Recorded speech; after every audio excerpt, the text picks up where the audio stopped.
Brought to you by WikiVidi Documentaries. Paris When It Sizzles. Paris When It Sizzles is a 1964 romantic comedy film directed by Richard Quine and produced by Quine and George Axelrod. The screenplay is by George Axelrod based on the story and film Holiday for Henrietta by Julien Duvivier and Henri Jeanson. The music score is by Nelson Riddle, the cinematography by Charles Lang and Claude Renoir.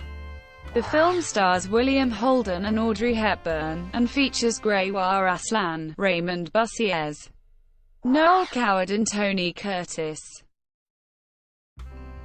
Plot. The story concerns a veteran Playboy screenwriter named Richard Benson, who has been paid to write a screenplay for his boss, Mr. Alexander Meyerheim. Overly set in his Playboy and carousing ways, he procrastinates the writing of the screenplay until just 2 days before it is due.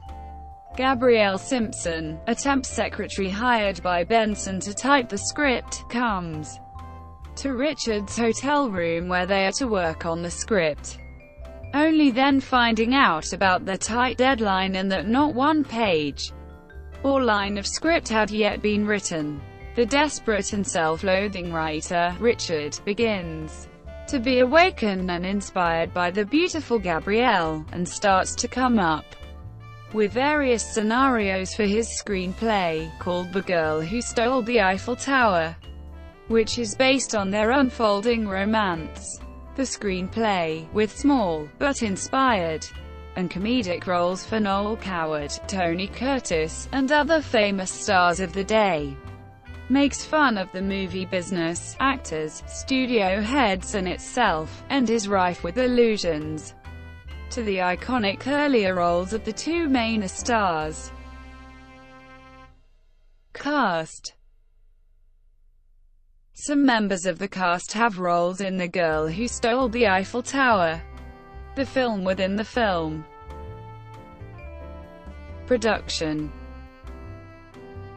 The film, whose working title was Together in Paris, is a remake of the 1952 French film Holiday for Henrietta, directed by Julien Duvivier. Paramount exercised an option on their contracts with both Hepburn and Holden, forcing them to make the film together. Holden, who had had an affair with Hepburn during the making of Sabrina a decade earlier and been in love with her ever since, attempted without success to rekindle a romance with the now-married actress. Holden's alcoholism was also a constant challenge for Quine, who moved into a rented house next to Holden's during production to keep an eye on him. Holden later commented on both of the problems. Curtis was brought into the production to film during a week when Holden was undergoing treatment for his alcoholism. At the prompting of the director, Lang replaced Renoir as the director of photography. During production, a change demanded by Hepburn after she saw what she felt were unflattering dailies.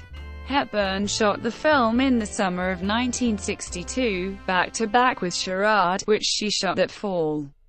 The films shared several locations, most notably at Punch and Judy Puppet Theatre in the park in front of the Tete Marigny. Reception.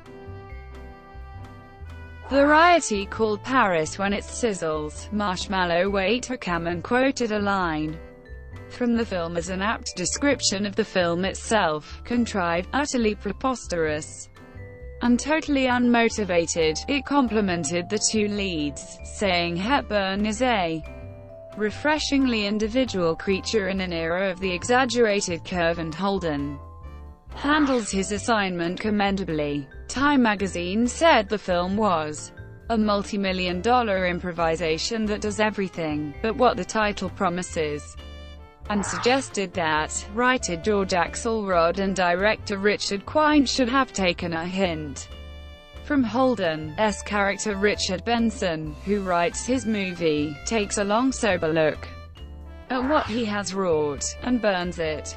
Turner Classic Movies notes that Critics uniformly panned the film, but said it has earned a reputation as a guilty pleasure for those who enjoy in-joke movie spoofs, and an absurdist storyline played out against the glorious backdrop of the City of Light. Paperback novelization. In February 1964, Dell Publishing issued a paperback novelization by then-veteran tie-in author Sol Cooper. There may have been some editorial confusion in coordinating the copywriting and design stages of the book's production, however, because the byline on the cover is Michael Milner, while on the title page, the byline is that of fictional screenwriter Richard Benson, the story's male lead. The Benson attribution is amusingly fitting, as Cooper's novelistic approach was to narrate the story in the first person, using Benson's voice and perspective, but that's what makes it seem to be a publishing glitch that the cover byline should be yet another pseudonym, rather than a follow-through with the literary conceit. Thank you for watching. Brought to you by WikiVidi Documentaries. Please like and subscribe below.